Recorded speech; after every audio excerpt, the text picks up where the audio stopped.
Pagsisiyam kay San Lorenzo Ruiz. Sa ngalan ng Ama, ng Anak, at ng Espiritu Santo. Amen. Ikalawang araw. Pagsisisi. Panginoong Hesukristo, Ikaw na lumikha at nagpakasakit para sa akin. Nagsisisi ako ng buong puso sa mga salang nagawa ko sa iyo.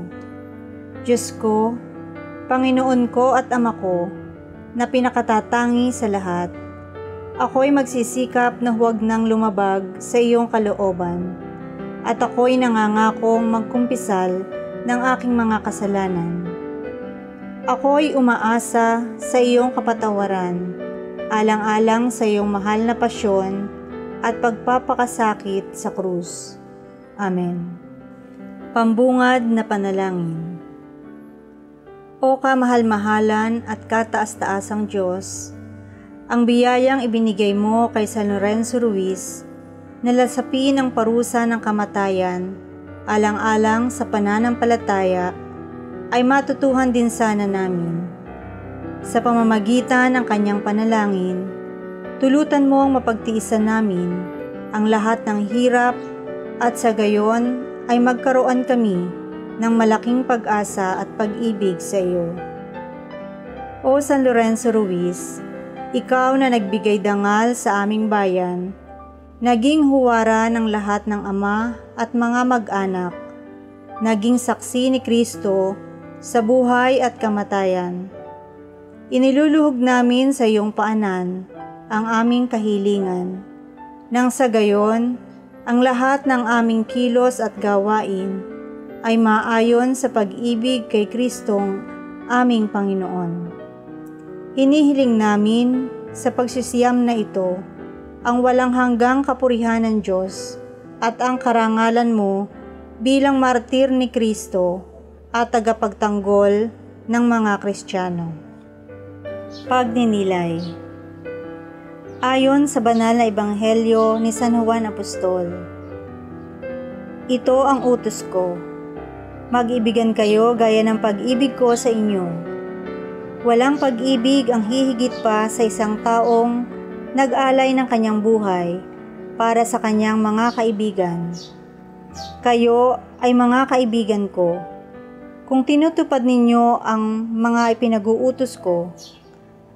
Hindi na utusan ang tinatawag ko sa inyo, sapagkat hindi na lalaman ng utusan ang ginagawa ng kanyang Panginoon.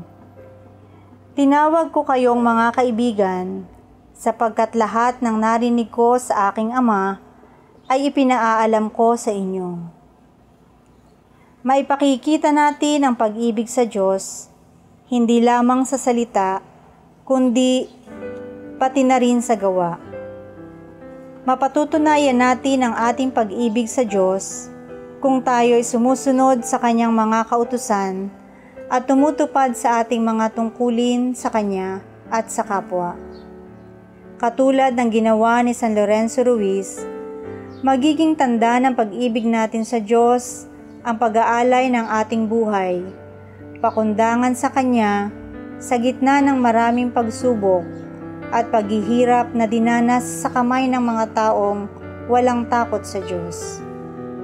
Tuparin natin ang ating mga tungkulin upang parangalan si San Lorenzo Ruiz. Mga kahilingan. Ulirang Ama ng tahanan, nabuhay ka sa gitna ng mga paghihirap. Lingapin mo ang aming pamilya na nasa krisis. San Lorenzo Ruiz, ipanalangin mo kami. Tapat ka sa iyong paglilingkod sa simbahan sa pamamagitan ng pagtupad sa iyong mga tungkulin sa Diyos at sa kapwa.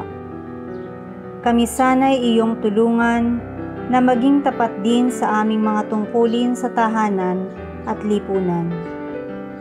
San Lorenzo Ruiz, ipanalangin mo kami.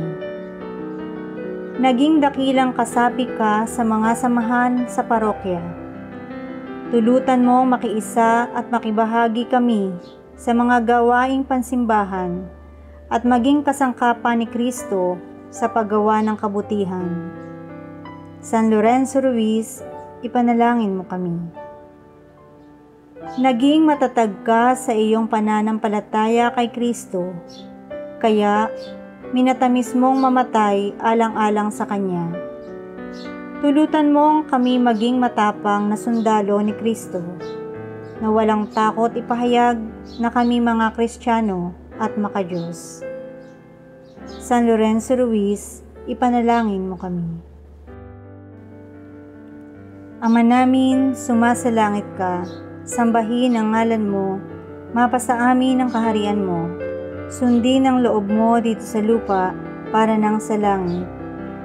Bigyan mo kami ngayon ng aming kakanin sa araw-araw, patawarin mo kami sa aming mga sala, para nang pagpapatawad namin sa nagkakasala sa amin. At huwag mo kaming ipahintulot sa tukso, at iadya mo kami sa lahat ng masama. Amen.